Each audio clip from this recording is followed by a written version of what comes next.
আমি ইন্ডিভিজুয়াল প্রোডাক্টগুলো কিনে নিয়ে আসি, যেগুলো দিয়ে একটা রিক্সাকে দাঁড়া করানো হয়, এবং আমার মিস্ত্রির সাহায্যে আস্তে আস্তে নিজস্বভাবে এরকম ফ্রেম কিনে নিজস্বভাবে তৈরি করা শুরু করলাম। ওইখান থেকে আসলে নিজের তৈরিটা শুরু করা। আমার এক একটা জমা 350 টাকা করে, ফ্রাইডেতে হাফ।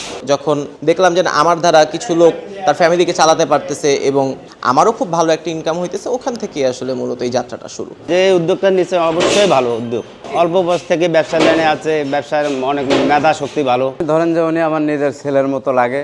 ওনার রিক্সালে 2 টাকা ইনকাম করি, ওনার ভাড়া ওনাকে দেই।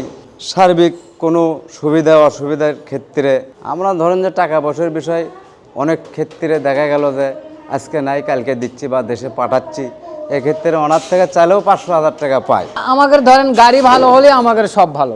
ওনার গাড়ি মোটামুটি ভালো। আল্লাহর রহমতে 1-1.5 মাস চালাচ্ছে, আমি কোনোদিন বাকি হইনি।